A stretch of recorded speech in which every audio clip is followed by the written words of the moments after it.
Hey everyone, welcome back to the channel. So how are you friends? I hope you all are doing well. तो आज हमारी political science series की ये fourth video है and इस video में we gonna cover part fourth A of Indian constitution which consist of fundamental rights. So before moving further, let me tell you something about myself. My name is Kirti and currently I'm pursuing graduation third semester. Last year I have completed my 12th in which I have scored 95.80%, in which I was the political science topper in my town. I don't know about the district, but in my town, I was the political science topper. I scored 97 out of 100. You can check the marksheet. मैं उसकी photo यहाँ पे paste कर दूँगी. Okay, सो अब आप सोच रहे होंगे मैं अपने बारे में इतना क्यों बता रही हूँ. So I am telling just because कि आपको कंटेंट पर ट्रस्ट हो, क्योंकि जब तक हम अपने बारे में नहीं बताते हैं ना तो आप हमसे कनेक्ट नहीं कर पाओगे और आपको लगेगा कि हम क्यों ही आपके कंटेंट पे ट्रस्ट करें. ओके, सो ये जो सीरीज़ चल रही है this is for the people who are preparing for any of the one day competitive exam, whether it is of SSC, railway, NDA, जिस भी एग्ज़ाम में GK GS पूछी जाती है उन सब के लिए ये पॉलिटिकल साइंस की series is going to be very helpful. Because इससे बाहर मैं आपको गारंटी देती हूँ कुछ भी नहीं आएगा अगर आपने इस सीरीज़ की वीडियोस कंप्लीट कर ली बस. और ये नोट्स अपनी कॉपी में जाके छाप लेना. अगर आप कमेंट करते तो मैं इसका PDF भी डिस्क्रिप्शन बॉक्स में पेस्ट कर दूँगी. ओके, दूसरी चीज़ ये है, मैंने जब पहली वीडियो में भी अपने बताया कि मेरे पॉलिटिकल साइंस में इतने मार्क्स आए थे तो some of the people were asking कि please tell us the strategy what I have followed in class 12th as well as in 11th. So if you want, if I got the comment of approx 10 people, so I will definitely upload the strategy कि, और उसके लिए ना मैंने एक short already upload कर भी रखा है, you can check on the channel. और अगर आपको स्ट्रैटेजी चाहिए कि how I make my ideal answers, how I have managed to fill C seat. Yes guys, I have taken the C seat in my board exam. The first seat was containing, I took 40 pages, I don't know exactly, शायद 32 थे. हाँ, और फिर मैंने B और फिर C sheet भी ली थी. 3 आवर्स में सब कुछ कंप्लीट हो गया था. एंड 97 मार्क्स में से 3 marks were deducted just on the map based question. It's my bad fortune. Otherwise, I've scored full in MCQs and theory. Okay, so without wasting the time, let's start the video. So guys, इस video में हम part 4th ए करेंगे. Yes, part 4 जो कि DPSP है, directive principles of state policy, we have already completed in the previous video. We have already completed that. Okay, अब part 4 आएगा. अगर आपने पहली 3 वीडियोस देखी है तो आपको इतना तो पता चल गया होगा पार्ट 4A का मतलब क्या है. ऑब्वियसली इसका मतलब ये है कि ये जो पार्ट है 4th A, that is fundamental duties, ये बाद में एक अमेंडमेंट के थ्रू जोड़ा गया है कॉन्स्टिट्यूशन में. बिकॉज जिसके भी आगे A B C ये सब लिखा होता है ना, मतलब ये बाद में अमेंडमेंट के थ्रू जोड़े गए हैं. क्योंकि अगर ये ऑलरेडी कॉन्स्टिट्यूशन में होता तो इसका नाम क्या होता, पार्ट 5. 4 के बाद तो 5 आता है ना. तो ये बाद में जोड़ी गई थी फंडामेंटल ड्यूटीज़. और कौन से अमेंडमेंट के थ्रू ये भी याद करना बहुत ज़रूरी है, that is 42nd constitutional amendment act, जो कि कब आया था, 1976. एक एक चीज़ जो मैंने नोट्स में लिखी ना, that's a very very very important, that all the content is exam oriented. So आप इसको हल्के में मत लेना. एक बार आप ट्राई तो करके देख सकते हो ना. मुझे पता है यूट्यूब पे बहुत बड़े बड़े यूट्यूबर्स हैं, बहुत अच्छे अच्छे स्मार्ट बोर्ड पर पढ़ाते हैं. ठीक है, आई एम नॉट सेइंग कि वो अच्छा नहीं पढ़ाते हैं या फिर आप उनके कंटेंट पे क्यों ट्रस्ट करते हो. आई एम जस्ट सेइंग कि आप एक बार ट्रस्ट करके देखोगे जब भी तो आपको पता चलेगा ना व्हाट इज़ द डिफरेंस और what is something new here. Okay, so एक बार जस्ट ट्रस्ट करके देखो, अगर टूटा तो फिर मुझे बोलना. ठीक है, तो चलिए स्टार्ट करते हैं. तो फंडामेंटल ड्यूटीज़ जो है 42nd कॉन्स्टिट्यूशन अमेंडमेंट एक्ट 1976 के तहत कॉन्स्टिट्यूशन में जोड़ी गई थी. ठीक है, और ये जो फंडामेंटल ड्यूटीज़ होती है ना, इसका हिंदी में क्या बोलते हैं, इसको फंडामेंटल को तो मौलिक बोलते हैं और ड्यूटीज़ को कर्तव्य, आई थिंक है ना, मौलिक कर्तव्य.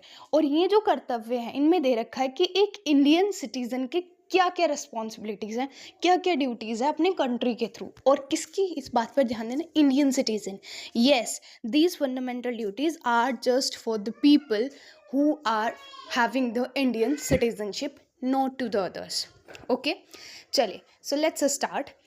सबसे पहले क्वेश्चन आता है कि किसने रिकमेंडेशन दी थी फंडामेंटल ड्यूटीज़ की? क्यों, जब भी अमेंडमेंट के थ्रू जोड़ी गई तो ऑब्वियसली कोई कमेटी बनी होगी, उसने कहा होगा ऐसे कुछ कर्तव्य होने चाहिए, उन्हें कॉन्स्टिट्यूशन में जोड़ा जाना चाहिए, तो उस कमेटी का नाम था स्वर्ण सिंह कमेटी। ज़्यादा डीप में पढ़ने की ज़रूरत नहीं है, जितना ज़रूरत है उतनी मैं लिखवा दूँगी इसमें। ओके, नेक्स्ट आर्टिकल 51A, ठीक है, आर्टिकल 51A से लेकर 51K तक है। कहाँ तक है? के तक है। आपको पता है ना कि आर्टिकल 36 से 51 तक पार्ट 4 था, अभी 4th ए है, इसलिए आर्टिकल 51 के ये ABCDEF करके के तक है। ठीक है, यहाँ पे हम आर्टिकल 52 नहीं जोड़ सकते क्योंकि वो तो ऑलरेडी पार्ट 5 में लिखा हुआ है। I hope you are understanding what I am saying. Okay, तो लेट्स स्टार्ट। तो आर्टिकल 51A का पार्ट ए, ओके, 51A का पार्ट ए और फिर पार्ट बी 51A का ही चल रहा है ये सब कुछ। ठीक है, तो इसमें कंफ्यूज आपको बिल्कुल भी नहीं होना है। Understand?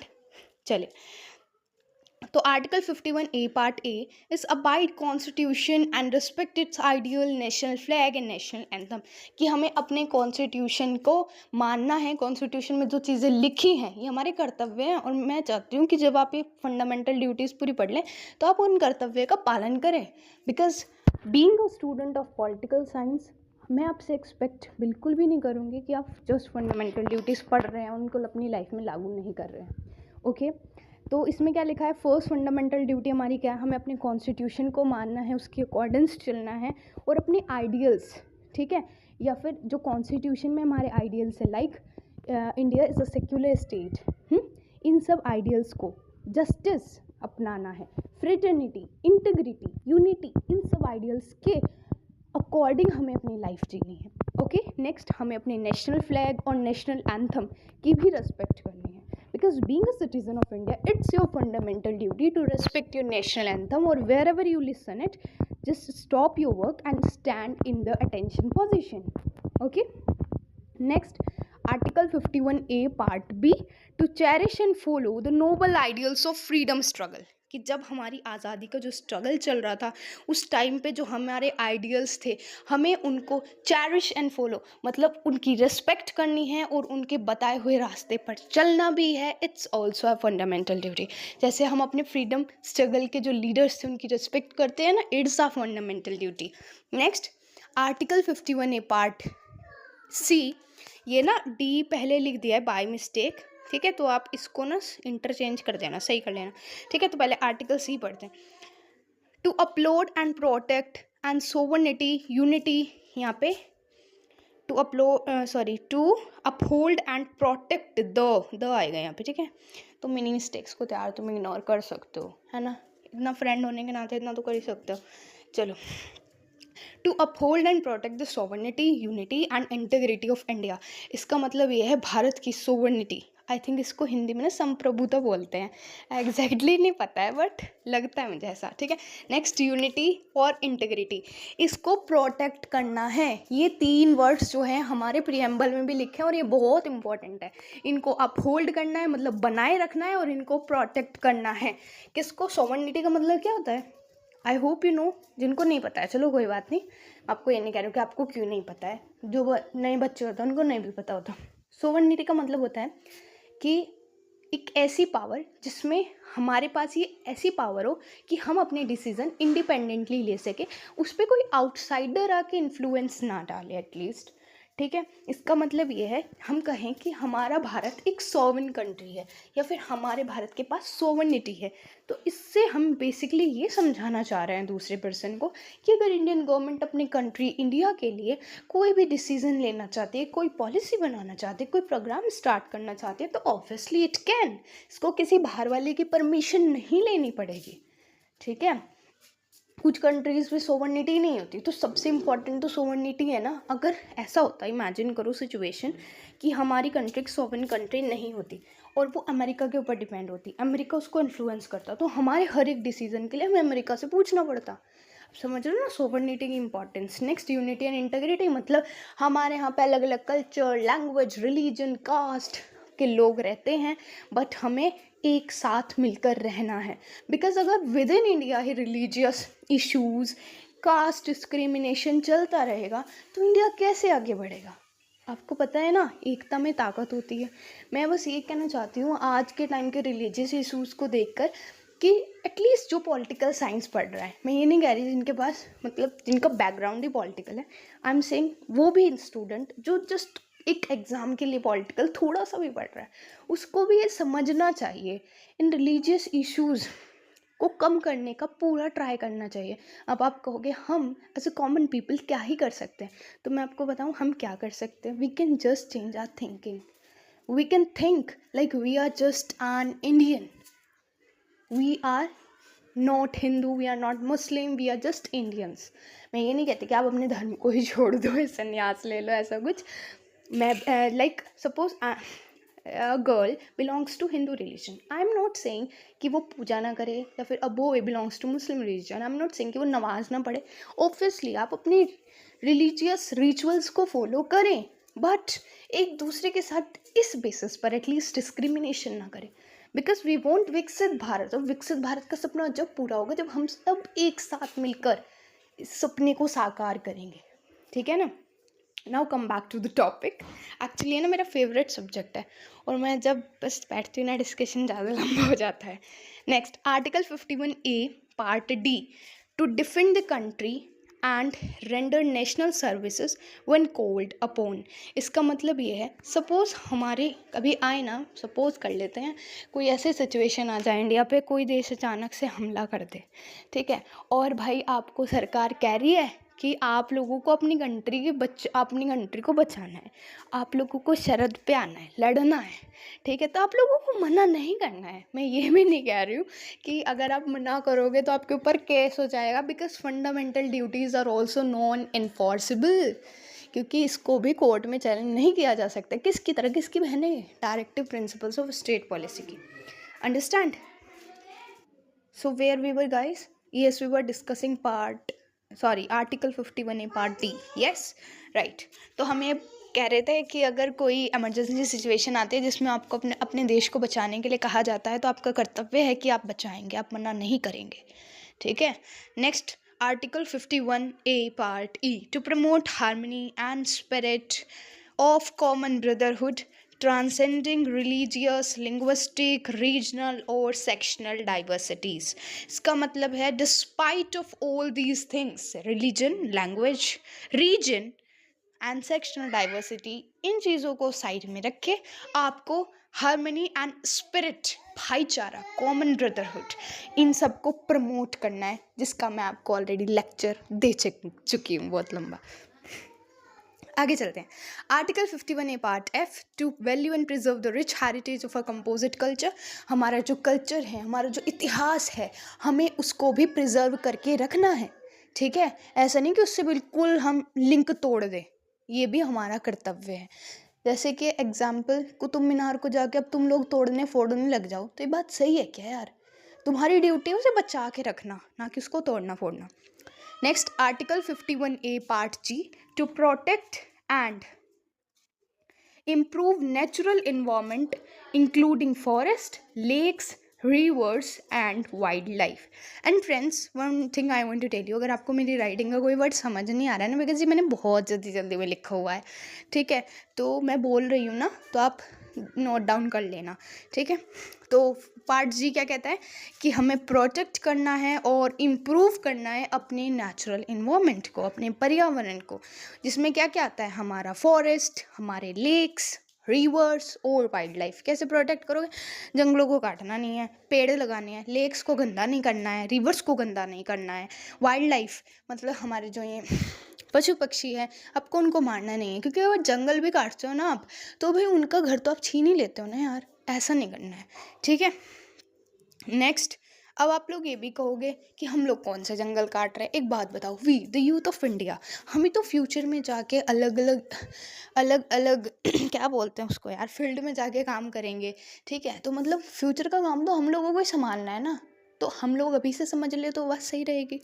Next, Article 51A Part H, to develop scientific temper, humanism and spirit of inquiry and reforms. हमें अपना साइंटिफिक टेम्पर डेवलप करना है, ठीक है, हमें इंटेलिजेंट बनना है, एक तरीके से बोल सकते हो तुम, ठीक है, हमें ह्यूमनिज्म मतलब दूसरों की मदद करनी है, ठीक है, इंक्वायरी और रिफॉर्म्स वाली स्पिरिट होनी चाहिए हमारे अंदर, ठीक है, हम इतने जोशीले होने चाहिए कि हमें ऐसा लगना चाहिए कि ये चीज़ गलत है, इसमें यहाँ पे ये चेंज हो सकता है, मतलब अपना माइंडसेट जो है ना एक बहुत अच्छा माइंडसेट बनाना है, बिकॉज सारा खेल माइंडसेट का होता है। अगर तुम्हें लाइन नहीं समझ आई ना, so read out the book, that is the power of subconscious mind, फिर आना, ठीक है। चले next, article 51A part I, to safeguard public property and observe violence. इसका मतलब ये है जो पब्लिक प्रॉपर्टी है उसको तोड़ फोड़ करने का तुम्हें कोई अधिकार नहीं है, उसको तुम्हें बचा के रखना है।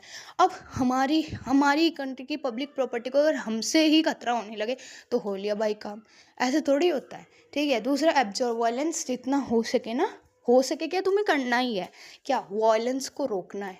ये नहीं कि किसी ने कुछ कह दे जाके वहाँ तलवार लेके खड़े हो गए तुम कि मैं ही हूँ बस आज का सम्राट, ठीक है। Next, article 51A part J, to strive towards excellence in all spheres of individual spheres. ओ ये 2 बार लिखा गया भाई, इसको ना तुम यहाँ से काट देती हूँ मैं, ठीक है। It is to strive towards excellence in all spheres of individual, मतलब मेरी भाषा में कहो तो ऑलराउंडर बनना है तुम्हें। मुझे खुद ऑलराउंडर बनना बहुत पसंद है, मैं चाहती हूँ सब ऑलराउंडर हो यार। ऐसा नहीं होना चाहिए कि अगर आप पढ़ाई में अच्छे हो तो आप जस्ट पढ़ाई में अच्छे हो, आप कुछ और कर ही नहीं रहे हो, लोग आपको बुकवर्म कह रहे हैं, ऐसा नहीं होना चाहिए। और ऐसा भी नहीं होना चाहिए कि आप स्पोर्ट्स में अच्छे हो तो अब आप बस स्पोर्ट्स में ही अच्छे हो। लोग जब आप गेम खेल रहे हो या फिर मान लो आप डांस में अच्छे हो, बस डांस में ही अच्छे हो कि लोग जब आप डांस करें तो लोग कहें बस नाचते रहते हो, पढ़ाई लिखाई तो है नहीं इसकी बस की। तो हर चीज़ में परफेक्ट हो जाओ, लोगों को कुछ कहने का मौका ही ना दो, ठीक है। मतलब इतना अच्छा डांस भी करो, इतनी अच्छी सिंगिंग भी करो कि जब तुम परफॉर्म कर रहे हो ना तो कोई गलती से भी ये ना कह सके कि सारा दिन वीडियो ही तो बनाती है, सारा दिन डांस ही तो करती है, कौन से पढ़ती लिखती है, ऐसा शब्द तुम्हारे लिए किसी के मुंह से निकलना नहीं चाहिए। तो हर स्पेयर में परफेक्ट होना चाहिए, परफेक्ट नहीं तो हर स्पेयर में ट्राई तो करना चाहिए तुम्हें अपना बेस्ट देने का। मैं तुम्हें कुछ स्पेस के एग्जांपल दूँ, जैसे कि फर्स्ट प्रायोरिटी तुम्हें हमेशा स्टडी को देनी है मेरे अकॉर्डिंग। अगर तुम स्पोर्ट्स में कुछ ज़्यादा ही अच्छे हो तो तुम्हारी फर्स्ट प्रायोरिटी स्पोर्ट्स हो सकती है, बट स्टडी इग्नोर नहीं, फर्स्ट नहीं तो सेकंड प्रायोरिटी स्टडी होनी चाहिए, फिर तुम प्रायोरिटी दे सकते हो। इसको तुम अपने अकॉर्डिंग ना लगा सकते हो फर्स्ट सेकंड पे। मैं तुम्हें बता देती हूँ, painting because it's very good for creativity, okay. Next, crafting, next it can be like reading books, yes, it will be reading books. Next, having confidence to speak in front of billions of people, इतना confidence हो कि तुम्हारे सामने कितने ही लाखों लोग आके खड़े हो जाए, बट तुम इतने कॉन्फिडेंस के साथ बोलो कि लोग तुम्हारे कॉन्फिडेंस को ही देख के इम्प्रेस हो जाए, ठीक है। Public speaking which is my passion, okay.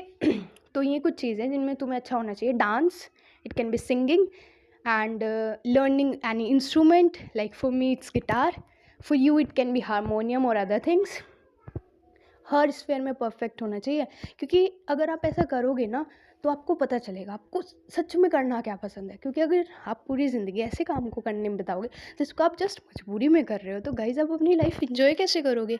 तो हमें अपनी पूरी ज़िंदगी ऐसे काम में डालनी है, हमें उस फील्ड पे जाना है जो करना हमें पसंद है, ताकि आप रिस्पॉन्सिबिलिटी भी निभाओ, पैसे भी कमाओ, अपनी फैमिली को खुशियाँ भी दो, और साथ में वो चीज़ करके जिसे करके आपको खुद को खुशी मिलती है, ओके। सो आज का टास्क ये है, find your passion, what you really like to do. और वो कैसे पता चलेगा, वो कुछ ऐसी चीज़ होगी जिसको अगर कोई आपको पे भी ना करे ना आप फिर भी कर दोगे, वो ऐसी चीज़ होती है, ठीक है। तो अपना अपना पैशन ना आपको कमेंट सेक्शन में कमेंट करना है, ठीक है। अब लास्ट हमारी फंडामेंटल ड्यूटी बचती है, that is article 51A part K, that is duty of parents guardians to provide opportunity of education to children age 6 to 14 years, कि अपने बच्चों को पढ़ाने लिखाने की जिम्मेदारी है हर एक पेरेंट्स की। और 6 to 14 ईयर्स इसमें लिखा है, बट मेरे अकॉर्डिंग तो ये होना ही चाहिए। और 6 क्यों लिखा है मुझे आज तक ये नहीं समझ आया भाई, क्योंकि मैं तो 2.5 साल की नर्सरी में बैठ गई थी। ठीक है ना। तो चलिए इस पर डिस्कशन नहीं करते हैं। हाँ, एक चीज़ आपको बतानी है कि 42nd अमेंडमेंट के थ्रू फंडामेंटल ड्यूटीज़ ऐड हुई थी, बट जब ऐड हुई थी ना ये 42nd अमेंडमेंट के थ्रू, तो सिर्फ 10 फंडामेंटल ड्यूटी थी, मतलब आर्टिकल 51A पार्ट जे तक।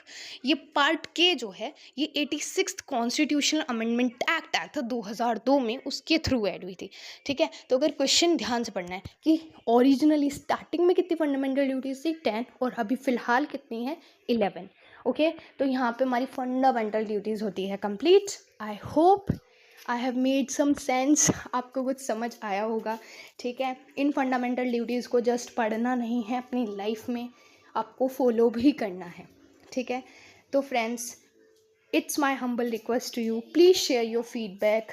आपको कैसा लगा है, किन चीज़ों के ऊपर इम्प्रूवमेंट करने की ज़रूरत है, please share that. Okay, in the next video we will be covering part 5, that is union. Okay, till then, bye bye, subscribe to the channel and have a nice day.